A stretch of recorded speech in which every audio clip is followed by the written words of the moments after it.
আমি ওই মদিনা নগরী দেখবো, যেই মদিনা নগরীতে প্রাণের নবী, আখিরের নবী, রহমতের নবী হিজরত করবে। তখন তো মদিনা নগরী হয় নাই, মদিনায় কোনো ঘর নাই, মদিনায় কোনো বাড়ি নাই, মদিনা নগরীর কোনো অস্তিত্ব নাই। এরপর সে বলে আমি মদিনা দেখবো, মদিনা দেখবো। উলামায়ে কেরাম কই সফর শুরু করে দাও। মদিনা নগরী কেমন হবে, এই মদিনা নগরীর চারপাশে কেমন হবে, মদিনার আবহাওয়া কেমন হবে, মদিনা যাওয়ার পথটা কেমন হবে, এর পুরাপুরি বিবরণ আল্লাহ পাক তাওরাত কিতাবের ভিতরে উল্লেখ করেছেন। যেই পথ দিয়া তারা হাঁটতে শুরু করলো, সেই পথের কন্ডিশন উলামায়ে কেরাম তারা তাওরাত কিতাব পড়ে আর উল্টায়, আর তারা কন্ডিশন মিলায়, মিলাইতে মিলাইতে একটা রাস্তা তারা পেয়ে গেল। পায়া বলতেছে এই রাস্তার কন্ডিশনে কয় এই রাস্তাটাই হবে মায়ার নবীর হিজরতের রাস্তা। সুবহানাল্লাহ, জোরে কোন। আমার নবীর শুধু জীবনী আল্লাহ পাক আগের কিতাবে উল্লেখ করেছেন, বিষয়টা এমন নয়।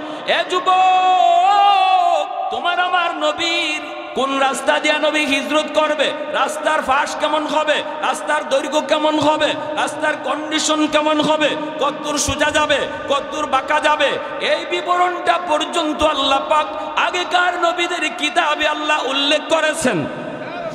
সুবহানাল্লাহ, কত বড় নবী, কত বড় নবী। এজন্যই নবী বলে আনা সাইয়্যিদুল আম্বিয়া ওয়া উম্মতি আফজালুল উমাম, আমি সমস্ত নবীদের মধ্যে শ্রেষ্ঠ নবী, আর আমার উম্মত হলো সকল উম্মতের ভিতরে শ্রেষ্ঠ উম্মত। কষ্ট লাগে আজকে আমার জন্য, আজকে ওই নবীর উম্মতগুলি তারা নবীর আদর্শ ভুইলা, নবীর তরিকা ভুইলা, নবীর নমুনা চাইরা, নবীর রং ভুইলা অন্য রং আমদানি করে, অন্য কালচার আমদানি করে, নিজের সুরতটারে বিজাতীয়দের মতো প্রেজেন্ট করে, রিপ্রেজেন্ট করে। অথচ কষ্ট লাগে রে যুবক, তুমি তো নবীর উম্মত হিসাবে ফখর করার কথা, ঠিক কিনা? আমি আমার নবীর উম্মত, আমি শ্রেষ্ঠ নবীর উম্মত, ওই নবীর উম্মত যেই নবীর বিবরণ আল্লাহ ইনজিল কিতাবে দিয়েছেন, যেই নবীর শুধু বিবরণ না, নবীর জন্ম কোথায় হবে, নবীর জন্মের পর হিজরত কোথায় করবেন, হিজরতের রাস্তা কেমন হবে, হিজরতের নগরীটা কেমন হবে, আবহাওয়া কেমন হবে, রাস্তার কন্ডিশন কেমন হবে, যার প্রতিটা কদমে কদমে বিবরণ আল্লাহ পাক আগেকার সমস্ত নবীদের কিতাবে আল্লাহ উল্লেখ করেছেন। আমি সেই নবীর গর্বিত উম্মত, এটা আমার গর্বের বিষয়। আমি আমার নবীর রংটারে গর্বের বিষয়ে বলা দরকার ছিল, গর্ব করে বলা দরকার ছিল, এতে করে আল্লাহ আমার উপর খুশি হয়ে যাইতেন, আল্লাহ খুশি হয়ে যাইতেন, আর এত সমস্যা আমাদের থাকতো না। সব সমস্যার সমাধান করতেন কে? আল্লাহ যদি খুশি হয়ে থাকতেন, আল্লাহ যদি আমাদের থেকে মুখ ফিরে না রাখতেন, তাহলে নাফ নদীর পানি আর মুসলমানের রক্তে লাল হতো না, ঠিক কিনা? আওয়াজ দিয়া বলেন, লাল হতো না, আল্লাহ যদি আমাদের উপরে রাজি থাকতেন। অতএব বর্তমান সময় আমাদের সবচেয়ে বড় করণীয় হলো আল্লাহকে রাজি করা। আল্লাহকে যে নারাজ করেছি, এই নারাজি থেকে আল্লাহকে রাজি করায়া আল্লাহর চেহারা আমাদের দিকে নিয়ে আসা, তাহলে আমাদের কোনো টেনশন নাই। দাঁড়ায় থাকবো ময়দানে একা, পিছন থেকে মারবেন আল্লাহ নিজে। ওমা রামাইতা ইদ রামাইতা ওয়ালাকিন্নাল্লাহ রামা। ঘরের অশান্তি, টেনশন নাই, সমাধান করবেন কে? আল্লাহ। ঘরে বাইরে আজকে মুসলমানের আগুন, একটাই কারণ, আমরা নবীর রং ছেড়ে দিয়েছি। এটাই একটাই কারণ, একমাত্র কারণ, নবীর আদর্শ ছেড়ে দিয়েছি। ব্যবসায় নবীর আদর্শ নাই, চাকরি টেবিলে নবীর আদর্শ নাই, নিজের ব্যক্তি জীবনে নবীর সুরত নাই, মসজিদে যাওয়ার ভিতরে নবীর আদর্শ নাই, বিবাহের অনুষ্ঠানে আমার নবীর আদর্শ নাই, কোনো অনুষ্ঠানই তো নেই, কোনো অনুষ্ঠানেই তো নবীর আদর্শ নেই। বরযাত্রী 3000, 4000, 5000 লইয়া যাওয়া, 300, 500, 700 লইয়া বরযাত্রী খাইতে যাওয়া, এটা কোন নবীর আদর্শ? এটা নবীর আদর্শ? মেয়ের বাবার উপরে বরযাত্রীর চাপ ফালানোর কোন তরিকাই আমার নবীর নাই। ইসলাম এটাকে অনুমতি দেয় না। নারী পুরুষ একসাথে বৈশা বিয়া খাওয়া, এটা কোন আদর্শ? নারী আর পুরুষ একসাথে সেন্টারের ভিতরে বিয়ের অনুষ্ঠান খাইতে একসাথে বসায় খাওয়া সম্পূর্ণ হারাম, ঠিক কিনা? মহিলাদেরকে যদি আপনি বিয়ে খাওয়াইতে হয়, এমনভাবে খাওয়াইবেন যেন পুরুষের নজর মহিলার উপরে না পড়ে, কারণ পর্দা করা ফরজ, ঠিক কিনা? আরো যেরকম ঠিক কিনা? বরযাত্রী এটাও সম্পূর্ণ নাজায়েজ তরিকা। সিমসাম যাবেন বর কয়েকজন লোক লইয়া, মেয়ের বাপের উপরে চাপ নাই। বলুন তো বিয়ের মধ্যে যৌতুক নেওয়া এটা নবীর কত বড় আদর্শ। যৌতুক চিনেন? আপনাদের এলাকায় কি বলে যৌতুক রে? যৌতুক করে না? হ্যাঁ, সিস্টেম ডাইরেক্ট যৌতুক খায় না, ঘুরাইয়া খায়। আছে না? নাই। ছেলের বাবা নিজে কয় না, বন্ধুরে দিয়ে কয়। হয় না, ছেলের বাবা তো কিছু চায় না, ছেলেও কিছু চায় না, তবে কিছু না দিলে কেমনে হয়? বর্তমান যুগে তো একটা পালসার মোটরসাইকেল লাগে, একটা কালার টিভি লাগে। ভাত এমনে খায় না, এমনে খায়। বুঝেননি কথা? সোয়াল করা যাবে না, সোয়ালের বাহানাও করা যাবে না, ঠিক না? হ্যাঁ, কোন জায়গাতেই আমরা দেখতেছি, ছোট হোক বড় হোক, কোন জায়গাতেই আমরা দেখতেছি আমার নবীর আদর্শ কি ছিল, এটা আমরা মুসলমান জানার চেষ্টাও করি না, মানিও না। আমাদের মতো হুজুররারে বসায়, যদি চেয়ার টেবিলে বসায় যদি খাওয়াইতে চান আপনারা, তাহলে আপনারা যে কেমনে খান এটা আমাদের বুঝেই ধরে না। অনেক সময় বলি যে কেন চেয়ার টেবিলে বৈশা খাওয়া কি এটা নবীর সুন্নত তরিকা? দস্তরখানা বিষয়ে সমান জায়গায় খাওয়া। ওলামায়ে কেরামরাই যদি সাধারণ মানুষ চেয়ার টেবিলে বসে খাওয়াবার চিন্তা করে, তাহলে তারা যে দস্তরখানে বৈশা খানা খাইতে হয় মনে হয় এটা ভুলেই গেছে, এটা জানেই না। তাহলে আমাদের কোন জিনিসটা দেখে আল্লাহ বুঝবে যে তার এই কাজটা আমার নবীর মতো, অতএব তারে আমার বন্ধু বানানো যায়। আমার বন্ধুর নমুনা যেহেতু পাওয়া গেছে, তারে বন্ধু বানানো যায়, আমি তার পাশে থাকবো। আমাদের জীবনে এমন কোন আমলটা আছে যেটা আমরা আল্লাহরে দেখাবো? বলেন কোনটা দেখাবো? তাহলে কেন এত চিল্লাচিল্লি করে আল্লাহ কই তুমি, কই তুমি? মাইরা তো আমারে শেষ করে ফেলাইতেছে, আমার রক্তে তো জমি লাল হয়ে যাইতেছে। আল্লাহ তোমারে আমি মানি, তুমি কই, কই তুমি কই? আল্লাহ তো আছে ঠিকই, কিন্তু চায় না। একটা উদাহরণ দেই, দুই বন্ধু, খুব ঘনিষ্ঠ বন্ধু, একজন আরেকজনের ছাড়া চলে না, খায় না, ঘুমায় না। এখন এই এলাকায় একজন ভালো বক্তা আসছেন, ইনি বয়ান করবেন। তো ওই অবস্থার মধ্যে এক বন্ধু অসুস্থ, সে বলতেছে দোস্ত আমি অসুস্থ, আমি যাইতে পারি না।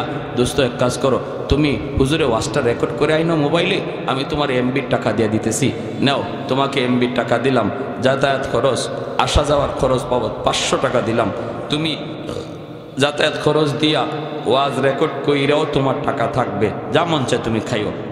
500 টাকা পুঁজি দিয়ে দোস্ততারে পাঠাইছে মাহফিলে গিয়ে ওয়াজ রেকর্ড করার জন্য। বুঝে আসছে? হে 500 টাকা পকেটে নিয়ে রওনা দিছে, মাহফিলে আসবে। রাস্তায় পাওয়া গেছে তার পুরাতন বান্ধবী সকিনা।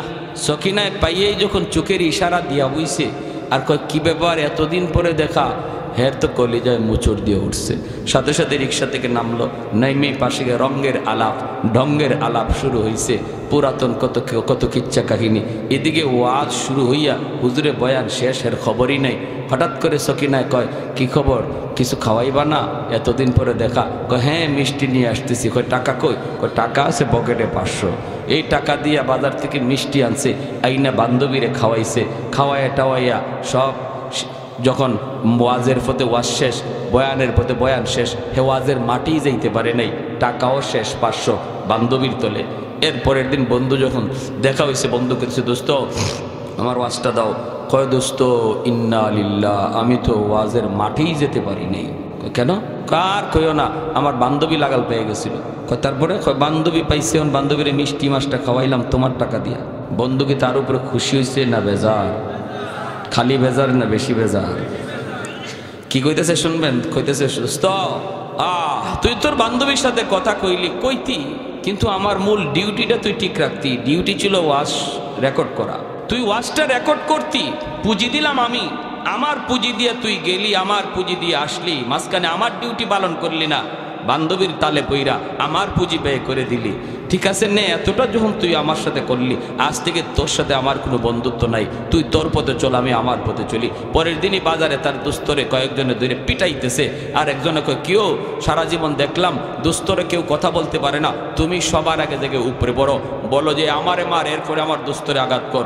আজকে তোমার সামনে দুস্তরে পিটাইতেছে, তুমি যে তার কাছে যাও না, তারা বাঁচাও না? কয় না, আর বাঁচাবাঁচি নাই, এখন যা খাইবার মন চায় আরো খাক। এতদিন মায়ের নিজের গায়ে নিছে, এখন কয় মায়ের আরো খাক, আরো খাওয়া দরকার। এমনটা বলতেছে কেন? একটাই কারণ। ঠিক তেমনি আল্লাহ বলতেছেন বান্দা দুনিয়াতে আমি আল্লাহ তোরে ফুজি দিয়া ফাটাইছি, এই হাতটা আমার দেওয়া ফুজি, চোখটা আমার দেওয়া পুঁজি, পাটা আমার দেওয়া পুঁজি, এই সুস্থ বিবেকটা আমি আল্লাহর দেওয়া পুঁজি। এই পুঁজিটা দিয়ে আমি তোরে পাঠাইছি একটা ডিউটি পালন করার জন্য, সেটা হলো দুনিয়ার প্রতিটা কাজ আমার নবীর রঙে করার চেষ্টা করো, আমার নবীর মতো করার চেষ্টা করো, যদ্দূর পারো করার চেষ্টা করো, আমার হুকুমটা মাইনা চলো, এটা হলো তোমার ডিউটি। এখন দেখা যায় আমার মূল ডিউটি বাদ দিয়া আমার দেওয়া পুঁজি তুমি তোমার মন মতো খরচ করতেছো, তুমি তোমার মন মতো খরচ করতেছো, বান্ধবীর তলে, সকিনার তলে, দুনিয়ার রং তামাশার তলে। এই পুঁজি চোখ ব্যয় করো, আমার দেওয়া পুঁজি হাত ব্যয় করো, আমার দেওয়া পুঁজি পা ব্যয় করো, আমার দেওয়া পুঁজি জেহেন ব্যয় করো, ঠিক আছে নাও? আমার পুঁজি দিয়া যখন ডিউটি করো আরেকজনের, আজ থেকে আমিও তোমার সাথে বন্ধুত্ব ভুলে গেলাম, তুমি তোমার পথে চলো, আমি আল্লাহ আমার পথে। এইবার আমরা মায়ের খাই, আল্লাহ দেখতেছে যে আল্লাহ বদরে নিজে মায়ের ফিরাইছে, নিজে মায়ের দিছে, মুসলমান দাঁড়ায় ছিল মাত্র, একশনে গেছে আল্লাহ। ওই আল্লাহ আজ আমাদের দিকে তাকায় না, অন্যদিকে তাকায় কয় মায়ের আরো খাও, কারণ আমি আল্লাহর কলিজায় আঘাত দিয়ে দিছি। প্যারে হাজরিন, একমাত্র কারণ এটা আজকে আমাদের মায়ের খাওয়া। রাসূল করিম সাল্লাল্লাহু আলাইহি ওয়াসাল্লাম কোন রাস্তা দিয়ে হিজরত করেছেন, সেই রাস্তাটা উলামায়ে কেরাম পেয়ে গেলেন। এইবার উলামায়ে কেরাম বলতেছে এই রাস্তা ধরে সামনের দিকে আগাও। সামনের দিকে আগাইতে আগাইতে তারা মদিনা নগরীর কন্ডিশন পেয়ে গেলেন। এমন একটা জায়গার মধ্যে তারা যায় পৌঁছলেন, চতুর্দিকে তারা তাকায় তাকায় তাকায় তারা বুঝে গেছে এই জায়গাটাই হবে একসময় মদিনা নগরী। আল্লাহু আকবার। এই জায়গাটাই হবে মদিনা নগরী। চতুর্দিকে পাহাড়ের কন্ডিশন, আবহাওয়ার কন্ডিশন সব কিছু অবজার্ভ করে তারা বুঝে গেছেন তাওরাত কিতাবের ভিতরে যেই নগরীর কথা আল্লাহ পাক উল্লেখ করেছেন এই সেই মদিনা নগরী। মদিনা নগরী সন্ধান পাইয়া 400 জন আলেম তারা ডাক দিয়া কয় বাদশাহ জাহাপনা, আমরা মদিনা শরীফের সন্ধান পেয়ে গেছি, এই জায়গাটাই হবে মদিনা, এই জায়গাতেই মায়ার নবী হিজরত করবেন। শুধু তা না, এই মদিনা শরীফে মায়ার নবী, আখিরি নবী, রহমতের নবী, এই শহরেই তিনি চিরনিদ্রায় শুয়ে থাকবেন। মক্কা তার জন্মভূমি, কিন্তু তার রওজা মক্কায় হবে না, রওজা শরীফ হবে মদিনায়। মদিনার মানুষের সাথেই আখিরি নবী শুয়ে থাকবেন। অতএব আমরা 400 জন আলেম আমরা সিদ্ধান্ত নিয়েছি আমরাও আর ইয়ামেন ফিরে যাব না। নবী যেই দেশে শুইবেন ওই জায়গায় আমরাও আমাদের কবর বানাতে চাই। আমরা ইয়ামেন যাব না, ইয়ামেন যাব না, আমরা এই এলাকায় থেকে যাব, এখানে আমাদের কবর হবে। আমাদের কবরের উপরের পাশ দিয়ে মায়ার নবী হাইটা যাবে, তার পায়ের ধুলাবালিতে আমাদের কবর ধন্য হবে। বাদশাহ কই তাহলে আমি তোমাদের জন্য 400টা বাড়ি বানায় দেয়া গেলাম, 400টা ঘর তোমাদের জন্য বানায় দিলাম। আরেকটা ঘর বাদশাহ মনের মাধুরী দিয়া বানাইল। উলামায়ে কেরাম কয় এই ঘরটা তুমি কার জন্য বানাও? কয় আমি এই ঘরটা বানাইতেছি কার জন্য সেটা চিঠিতে লিখে যাব। আমার মায়ার নবী যখন হিজরত করে মদিনায় আসবেন, ওই দিন মদিনায় নবীর কোনো ঘর থাকবে না।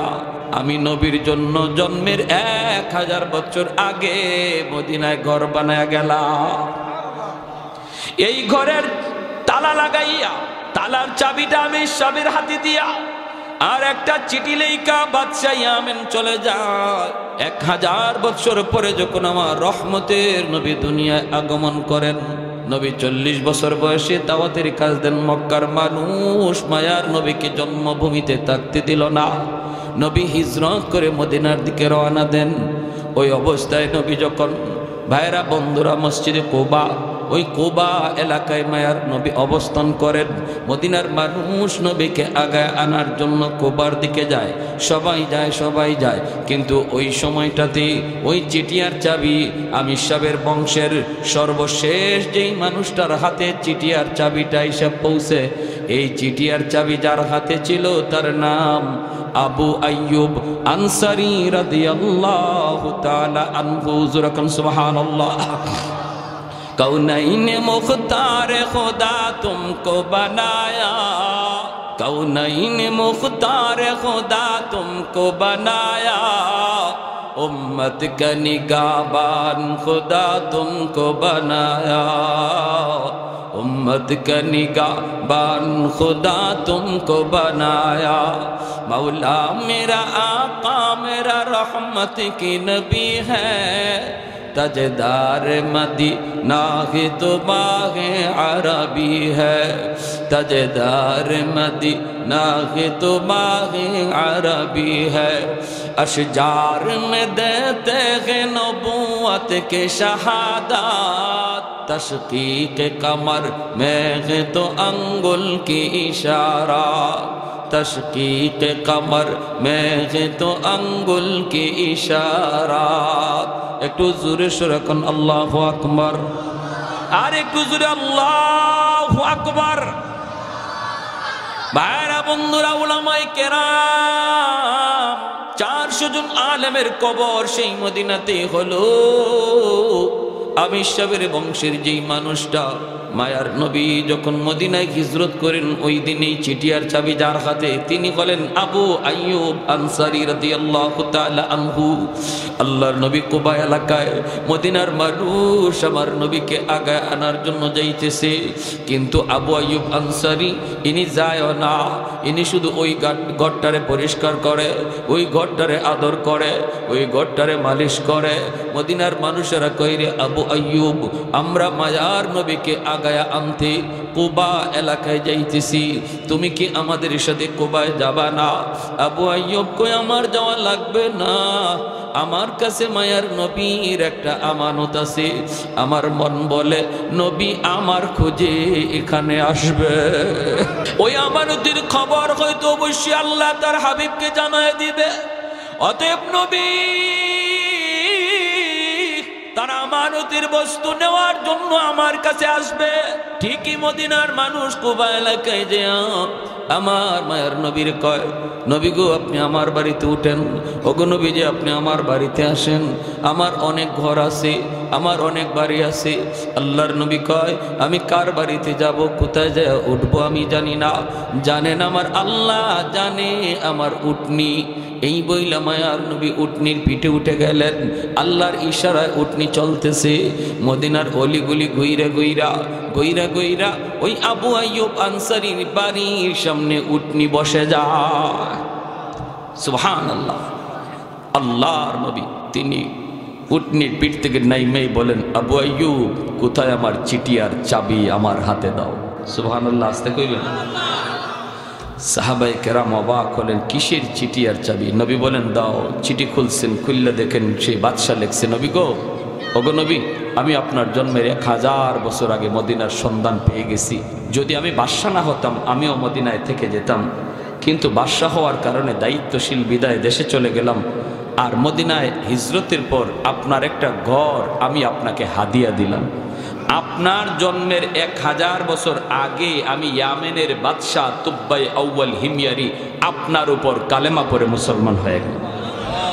জোরে কোন সুবহানাল্লাহ। সেই নবীর উম্মত আমরা। আমি আমারই চিনি না, আমি আমারই চিনি না। নবীর জন্মের 1000 বছর আগে বাদশাহ নবীর উপরে ঈমান আনয়া মুসলমান হয়, আর আমি নবীর উম্মত হইয়া আজকে আমি আমারে চিনতেছি না, আমি আমার মতো চলতেছি, আমি আমার রঙে চলতেছি, আর আল্লাহ মুখ ফিরে অন্যদিকে বয়ে রয়েছে। ভাইরা, অতএব এই মুহূর্তে তামাম পৃথিবী জুড়ে এক চরম এক অশান্তি কাজ করতেছে, মুসলমানের দিকে ষড়যন্ত্র ধেয়ে আসতেছে ধেয়ে আসতেছে। এই মুহূর্তে আমাদের সবচেয়ে বড় পাওয়ার আর অস্ত্র হলো আল্লাহকে পাশে রাখা। এ ভাই, আজ থেকে 300 বছর আগের ঘটনা।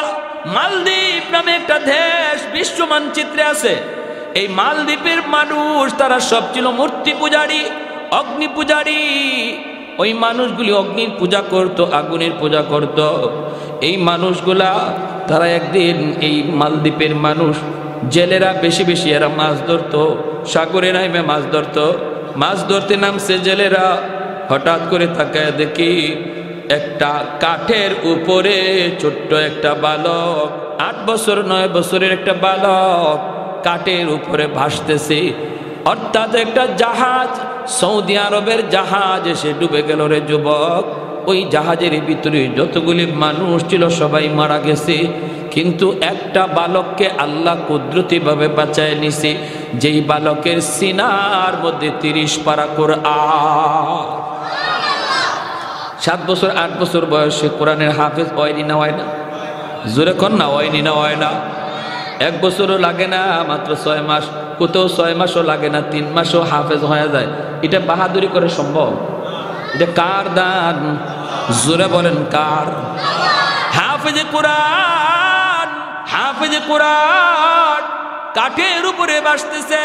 আল্লাহ নবীর দেশের মানুষ মালদ্বীপের জেলেরা নৌকায় তুলল, তুইলা তারে বাঁচাইয়া বাজারে বিক্রি করবে গোলাম বানায়া। বাজারে উঠাইলো, মালদ্বীপের মানুষ তো এত সুন্দর নয়, কিন্তু এই বালকটা তো এত সুন্দর, পূর্ণিমার চাঁদের মতো চেহারা হবেই তো, কারণ আমার নবীর দেশে জন্ম, ঠিক না? বাজারে উঠাইলো, বিক্রি করবে। যে মানুষগুলা কিনতে আয় অনেক চড়া দাম চায়, কেউ নিতে পারে না। হঠাৎ করে একজন মহিলা, হিন্দু মহিলা, মূর্তি পূজারী, অগ্নি পূজারী, ওই মহিলা খবর পাইল মহিলার অনেক ধন আছে, দৌলত আছে, সম্পদ আছে, কিন্তু তার ছেলে সন্তান নাই, আছে শুধু একটা মেয়ে সন্তান।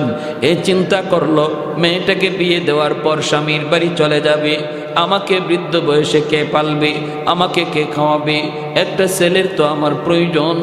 অতএব এই ছেলেটাকে আমি যা পয়সা লাগে কিনে আনব। মহিলা পয়সা নিয়ে বাজারে হাজির হয়ে গেল, জেলেদেরকে বলতেছে কত টাকা লাগবে, নেও আমার কাছে বিক্রি করো। বিক্রি করে নিয়ে আইসা কয়, বাবা তুমি আমার গোলাম না, তুমি আমার পুত্র, তুমি আমার ছেলে, আমি তোমার মা। হাফেজে কোরআন মহিলাকে আম্মু কয়া ডাকে, বোনটারে বোন কয়, বোনও তারে ভাই কয়। চলছে সুন্দরের সংসার, সুন্দরী চলছে। হঠাৎ করে একদিন হাফেজে কোরআন দেখে মা কাঁদতেছে। মা তুমি কেন কান্দো, কান্নার কারণ কি? মহিলা কয়, বাবা রে, ও বাবা, প্রতি বছর মালদ্বীপে সিডর হয়, জলোচ্ছ্বাস হয়। রাত যখন 12টা বেজে যায়, প্রতি বছর নির্ধারিত টাইমে, নির্ধারিত রাতে মালদ্বীপে সিডর হয়। পানি আইসা বহু মানুষকে মারে, বহু মানুষের প্রাণহানি ঘটে।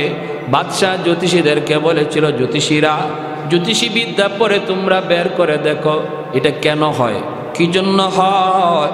জ্যোতিষীরা গণকেরা বলল, এটা একটা খবিস জিন্নাতের কারসাজি। এই জিন্নাতের কারসাজি, খবিস জিনের কাজ। ওর কাছ থেকে যদি বাঁচতে হয় তাহলে সাগরের পারে যে একটা রাম মন্দির, এই রাম মন্দিরে একজন কুমারী সুন্দরী মেয়েকে প্রতি বৎসর এই রাতে রেখে দিতে হবে সন্ধ্যার সময়, তাহলেই সিডর হবে না। কিন্তু সকালবেলা মেয়েটাকে জীবিত পাওয়া যাবে না, সকালবেলা তার লাশ পাওয়া যাবে। বাদশাহ কয়, ক্ষুদ্র স্বার্থ জলাঞ্জলি বৃহৎ স্বার্থের কারণে সুন্দরী মেয়েদের তালিকা তৈরি করো, প্রতি বছর লটারি দেওয়া হবে, এই লটারিতে যেই মেয়েটার নাম উঠবে তারই আমরা মন্দিরে রেখে দিব। ওই খবিস জিনের বুক দিব, খবিস জিন্নাতের বুক দিব, তাহলেই সিডর হবে না। বাবারি এই বছর লটারিতে নাম উঠে গেছে আমার একমাত্র মেয়েটার। ও বাবা, সন্ধ্যা হওয়া মাত্রই আমার মেয়েটাকে ওরা জোরপূর্বক ধরে নিয়ে যাবে। এজন্য আমি মা কাঁদতেছি। বাবা বলো না, আমি মা কেমন করে সেটা সহ্য করব? আমি তো মা। কোনো মা সন্তানের মৃত্যু চোখের সামনে দেখতে পারে না, কোনো বাবা সন্তানের মৃত্যু চোখের সামনে সইতে পারে না। কত মা এমন আছে কয়, মালিক আমার হায়াতটা আমার সন্তানরে দিয়ে দিলাম, তবু আমার সন্তানরে তুমি বাঁচাও।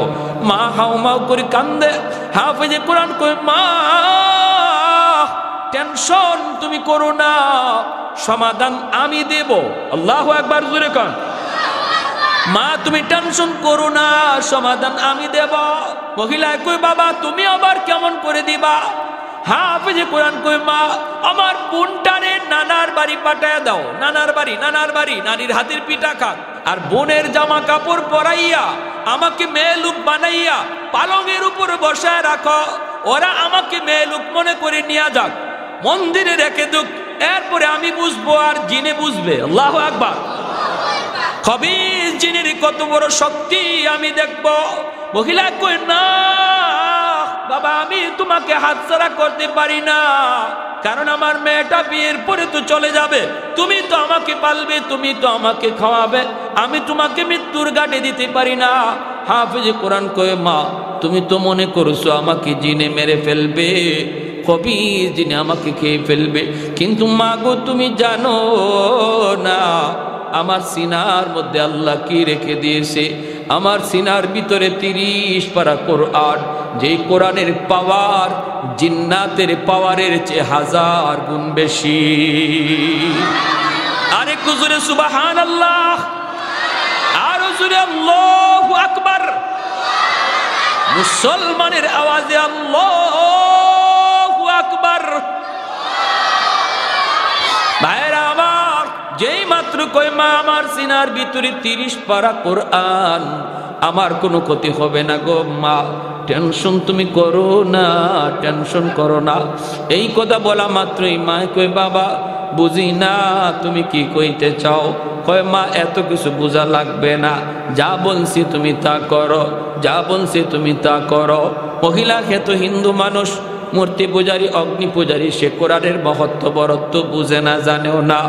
সন্ধ্যা হওয়া মাত্রই সরকারি ফৌজ চলে এসেছে, দরজায় নক করেছে, টক টক করে। মা দরজা খুলে দিয়ে দেখে সরকারি ফৌজ। এখনই তোমার কলিজা কাইফা উঠছে, হায়রে আমার ছেলেটারে নিয়ে যাবে মেয়ে মনে কইরা, মেয়ে লোক মনে কইরা আমার ছেলেটারে নিয়ে যাবে।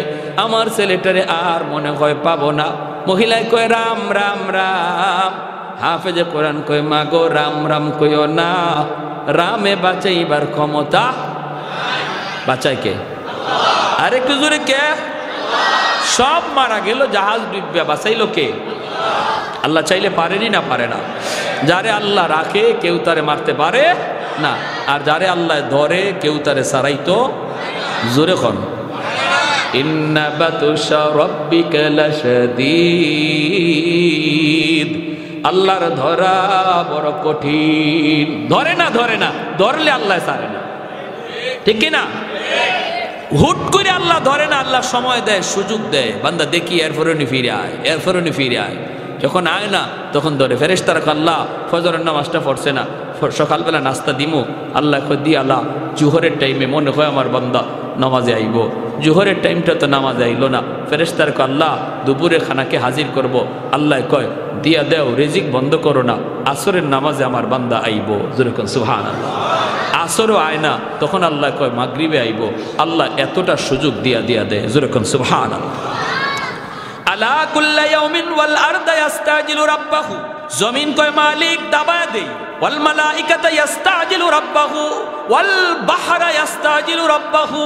ফেরেশতারা কয় আল্লাহ ধ্বংস করে দেই, আর কত দেখবো, আর গুনাহ কত দেখবো, আর সহ্য হয় না। আল্লাহ তুমি কও।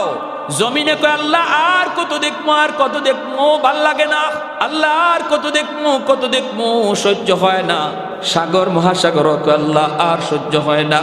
আমি এই বঙ্গোপসাগরের পারে আইসা কক্সবাজারের সমুদ্র সৈকতে তোমার কুদরত দেইখা সুবহানাল্লাহ জিকির করব। তা না করে তারা নষ্টামি করে, গান বাজনা করে, বেহায়ামি করে, বেলাজি করে। ও মালিক আমি সাগর আর কত দেখব। আসবিরু আল্লাহ আসবিরু ইলা মাতা আসবিরু। ধৈর্য ধরবো তো আর কত কাল ধরবো, ধৈর্য ধরবো তো আর কত কাল। আল্লাহ কয় উস্কুত, চুপ থাকো। আমার বান্দা বান্দির ভিতরে তোমরা নাক গলাবা না। আমি আল্লাহ আমার বান্দার অপেক্ষায় আছি।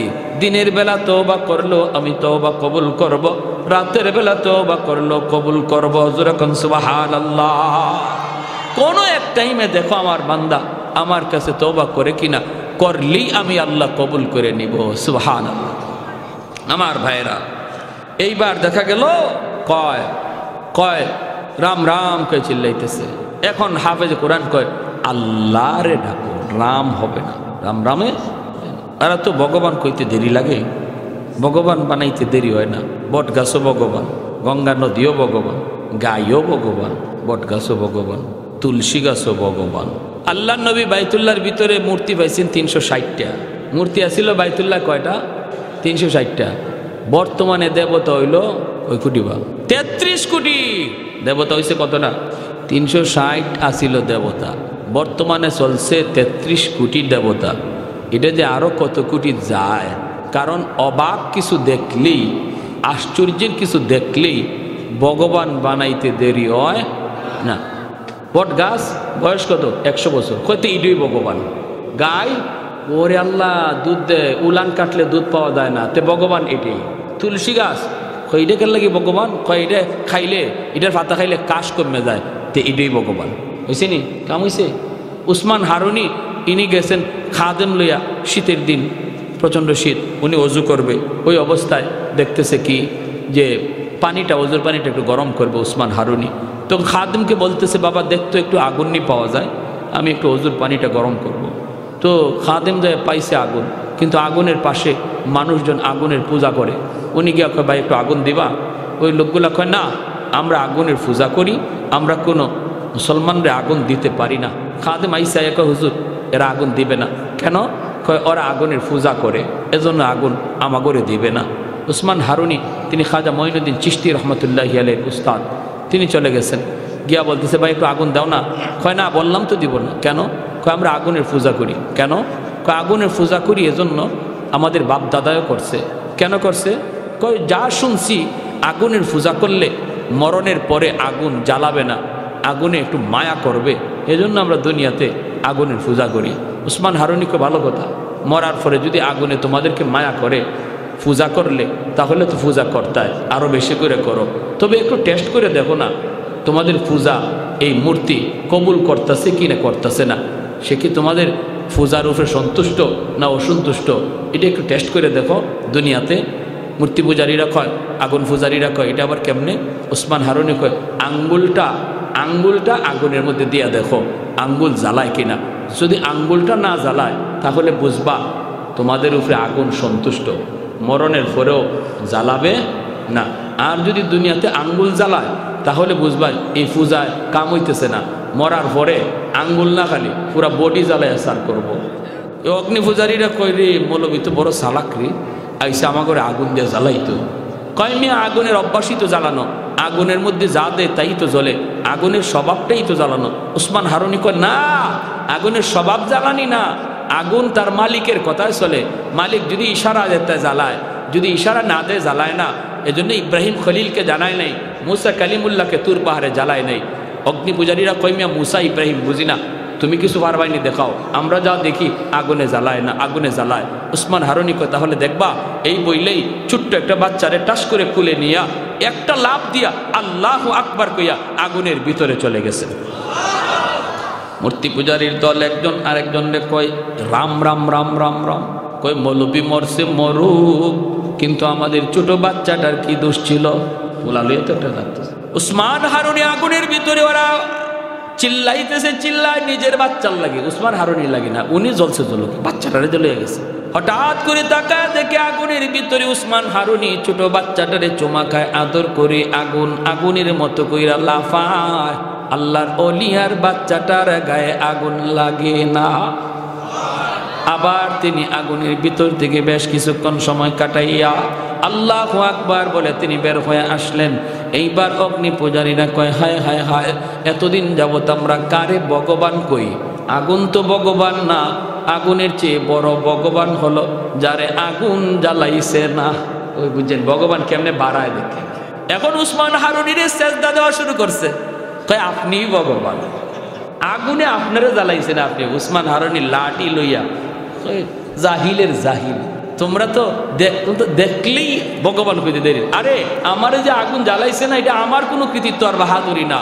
আমি যেই মালিককে মালিক কয়ে ডাকি, আমি যেই মালিকের পূজা করি, গুণগান গাই, এই মালিকের যদি ইবাদত বন্দেগী তোমরা করো আর তারে চিনো আর তারে মানো, তাহলে আগুন তোমরারেও জ্বালাবে না, সাথে সাথে সব কালেমা পরে মুসলমান হয়ে গেল। ভাইয়েরা আমার, মহিলায় কয় রাম রাম, হাফেজে কোরআন কয় না, চিল্লায় না। এরপরে সরকারি ফৌজগুলি ভিতরে ঢুইকা চেহারা দেখা কয় হায় রে এত সুন্দর মেয়েটা, আজ আমরা এই মেয়েটাকে জিন্নাতের ভোগ বানাবো, রাম মন্দিরে রেখে দিব। হায় হায় হায়, হাফেজে কোরআনকে নিতে চায়। ভাইয়েরা বন্ধুরা, সে বলতেছে আমাকে ধরা লাগবে না, আমাকে টান দিতে হবে না, জোর জবরদস্তি করতে হবে না, আমি নিজেই মন্দিরে যাব। এই বইলে সে রওনা দিল। বলুন তো, মেয়ে লোকের পোশাক পরা যে বসা, সে কি মেয়ে লোক নাকি ছেলে? ছেলে। সরকারি সৈন্যরা কয় মেয়ে, এটা মনে করে নিতেছে, ভালো কথা। মন্দিরে রাখছে, রাখে চলে আসছে, সকালবেলা গেলে লাশ আনবে। আর হাফেজ সাহেব মন্দিরের ভিতরে ঢুককেই মেয়ে লোকের পোশাক খুললা ভিতরে তার যে পোশাক ছিল এই পোশাক রাখা জায়নামাজ একটা আসিল, জায়নামাজ মন্দিরের ভিতরে জায়নামাজ বিছাইয়া আল্লাহর কদমে সেজদা দেওয়া শুরু করছে। ঘটনা লিখছেন কে? বিশ্ববিখ্যাত পর্যটক আল্লামা ইবনে বতুতা। তার কিতাব রিহলাতে ইবনে বতুতা নামক কিতাবের মধ্যে আজ থেকে 300-350 বছর আগের বাস্তব ঘটনা। বর্তমানে মালদ্বীপ একটা মুসলিম দেশ, কিন্তু তখনকার 300-350 বছর আগে মুসলিম দেশ ছিল না। কেমন করে মুসলিম হলো এই মালদ্বীপের জনগণ, সেই ইতিহাসটা বলতেছি। আমার ভাইরা, যেই মাত্র হাফেজ সাহেব সে এখানে যায় নামাজ বিছাইয়া আল্লাহর কোরআন তেলাওয়াত শুরু করে দিছে, যেরকম সুবহানাল্লাহ। রাত যখন 12টা বেজে গেল, সরকারি পাগলা ঘন্টা বাজানো হয়, সরকারি পাগলা ঘন্টা বাজানো হয়। বিপদ বিপদ বিপদ সংকেত, জনগণকে সতর্ক করা হয়, সিডর হয়ে যাবে। ভূত যদি জিন্নাতের পছন্দ না হয় তাহলে কিন্তু সিডর হয়ে যাবে, সবাই সতর্ক।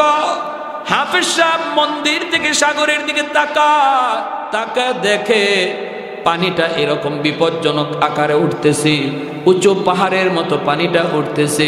এমনি হাফেজে কোরআন মন্দির থেকে চোখের পানি জড়ায় কয়, মালিক আজ প্রমাণ হবে জিন্নাতের পাওয়ার বেশি নাকি তোমার কালামের পাওয়ার বেশি। আজ প্রমাণ হবে গো মালিক, জিন্নাতের পাওয়ার বেশি, ওই পানি আর সিডরের পাওয়ার বেশি নাকি কোরআনের পাওয়ার বেশি। পানি যখন সাগরের মতো, সাগর থেকে পাহাড়ের মতো উঁচু হইয়া পানিটা সামনের দিকে আগায়, এমনি হাফেজে কোরআন সে আল্লাহর কালাম সূরা ইয়াসিন পইরা ফু দেয়, সূরা ইয়াসিন পইরা ফু দেয় রে আল্লাহর গোলাম। সূরাতুল ইয়াসিন হলো কোরআনের হৃৎপিণ্ড, সূরাতুল ইয়াসিন হলো কোরআনের হৃৎপিণ্ড। এই সূরার অনেক দাম, অনেক দাম। এই সূরা পইরা যখন ফু দেয়, আল্লাহ পাক এই ফুটাকে অ্যাটম বোমার মতো শক্তিশালী বানাইয়া পানির বিপরীতে আল্লাহ পাঠায় দেয়। সাগরের মাঝামাঝিতে যা আক্রমণ করে, পানিটা আবার পানির মধ্যে দেবে যায়, সিডর আর হয় না। সাগরের মধ্যে পানিটা আবার নিস্তেজ হয়ে যায়। সকালবেলা তারা গেছে লাশ আনার জন্য, সকালবেলা গেছে লাশ আনার জন্য, যায় দেখে লাশের কোনো বংশ নাই, বরং মন্দিরের ভিতরে একজন হাফেজে কোরআন কোরআন তেলাওয়াত করতেছে। সরকারি ফৌজরা যে কই লাশ কই? হাফেজ সাহেব কই লাশ কোথায় পাবা? কয় কেন? গত রাত যে আমরা মেয়েটারে আনলাম। কয় গত রাত তোমরা মেয়ে লোকরে আনো নাই, কারে আনছি? কয় আমারই আনছ। চোখগুলো বড় বড়। কই কি করছ? আমরা আনলাম মেয়ে মানুষ, তুমি ছেলে মানুষ। কারে বলো? আমি আমার বোনের কাপড় চোপড় ফইরা মেয়ে লোক সাহায্যে বসা আসিলাম। হয়তো তুমি বসা আসিলা মন্দিরে? তুমি আসিলা? বলে হ্যাঁ মন্দিরে আমি ছিলাম। কত সিডরও হলো না, তুমিও মরলা না। সিডরও হলো না, তুমিও মরলা না। ঘটনা কি? হাফেজে কোরআন কয়, তোমরা কি মনে করেছো আমাকে জিন্নাত মেরে ফেলবে? তোমরা তো কেউ জানো না আমার সিনার ভিতরে আল্লাহ কি পরিমাণ পাওয়ার রেখে দিয়েছে। 30 পারা কোরআন, ওই কোরআনের পাওয়ার সিডর আর জিন্নাতের পাওয়ারের চেয়ে 1000 গুণ বেশি। আমি 30 পারা কোরআন পড়া লাগে নাই, শুধুমাত্র সূরা ইয়াসিন পড়ছি রে। ইয়াসিনের পাওয়ারটাকে আল্লাহ পাক এত বড় বানাইয়া সিডরের মোকাবেলায় পাঠাইছে। পানি পানির জায়গায় দেবে গেছে, সিডর হয় নাই। সাথে সাথে এই খবর বাদশার কানে চলে গেল। বাদশাহ মন্ত্রী পরিষদ লইয়া মন্দিরে হাজির। হাফেজে কোরআনের সাথে দেখা করে। বাবা কি কও, একটু ভালো করে বলো। হাফেজ সাহেব যখন তার বাস্তব ঘটনাগুলি সব শোনায় দিল, বাদশার চোখ দিয়ে দর দর করে পানি পড়ে। বাদশাহ কয়, হাফেজে কোরআন, ও আল্লাহর কালামের হাফিজ রে, এতদিন পর্যন্ত আমরা অন্ধকার ধর্মে ছিলাম, আমরা তো আল্লাহ চিনি নাই, মালিক চিনি নাই। আজ তুমি আইসা আমাদের কোরআনের পরিচয় শিখাইয়া দিছ, কোরআনের পরিচিতি আমাদেরকে জানাইছ। তবে আমার ইচ্ছা, মনের ইচ্ছা হলো আগামী বৎসর আমি নিজের চোখে কোরআনের পাওয়ারটা দেখতে চাই। যদি এমনই হয় তাহলে কথা দিলাম আমি বাদশাহ শুধু না, মন্ত্রী পরিষদ জনগণ লইয়া একসাথে তোমার হাতে কালেমা পড়ে মুসলমান হব। আগামী বছর এই দিনে আবারও তারে মন্দিরে রেখে দেওয়া হয়, সিডর হবে, আবারও সে এরকম কোরআন পয়রা ফু দেয়। আল্লাহ পাক কোরআনের পাওয়ার বাদশারে দেখাইলেন, মন্ত্রী পরিষদরে দেখাইলেন, জনগণরে দেখাইলেন। সবাই এক বাক্যে তখন হাফেজ সাহেবের হাতে হাত রেখে কালেমা পরে মুসলমান হয়েছে।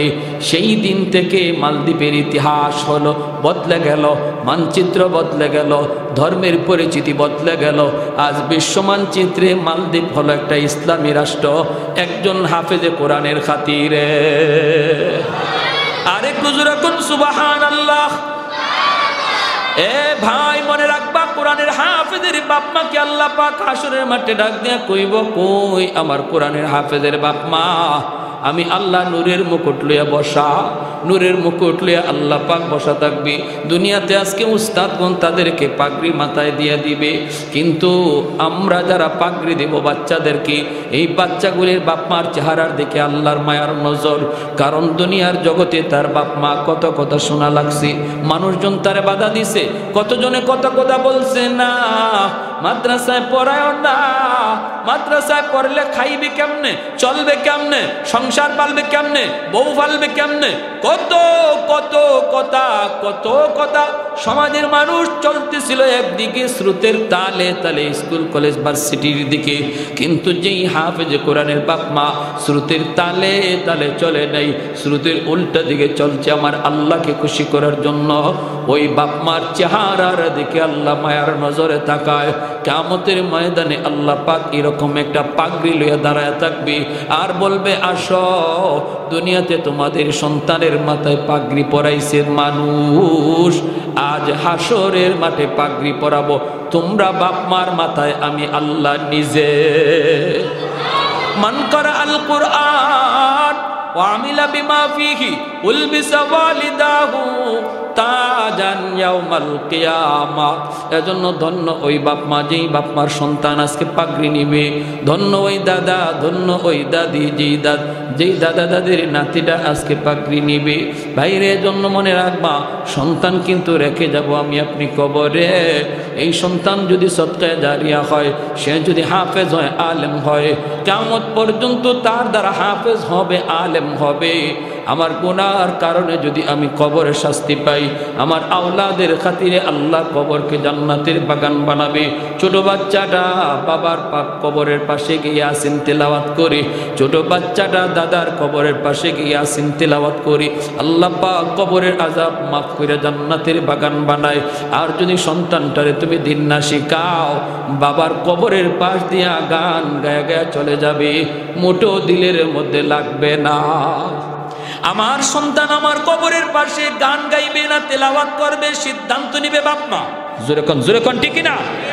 সিদ্ধান্ত নিবে বাপ মা। বাপ মার সিদ্ধান্ত যদি সঠিক হয়, সন্তান মা বাবার কবরের পাশে ইয়াসিন তেলাওয়াত করবে। বাপ মার সিদ্ধান্ত যদি রং হয়, বন্ধু বান্ধব নিয়ে গান গায়া মোবাইল টিপে টিপে চলে যাবে, পাশেই বাবার কবর, মায়ের কবর একটু দিলে বাঁচবে না। ভাইরে এমন সন্তান দুনিয়ায় রাখার কোনো অর্থ নাই। সন্তান দুনিয়াতে জন্ম দেওয়ার, সন্তান দুনিয়াতে রেখে যাওয়ার, বাপ মার জন্য বহুত বড় সম্পদ হওয়া চাই সদকায়ে জারিয়া। আমি আমার গুনার কারণে আটকা পড়ে গেল, সন্তানের উসিলায় যেন আল্লাহ মাফ করে দেয়। ঠিক কিনা? জোরে কোন, আরো জোরে কোন ঠিক কিনা? প্যারে হাজিরিন, এজন্য আর লম্বা করতে পারলাম না। প্রত্যেকে আমরা এই খেয়াল রাখবো, আমার আওলাদ যেন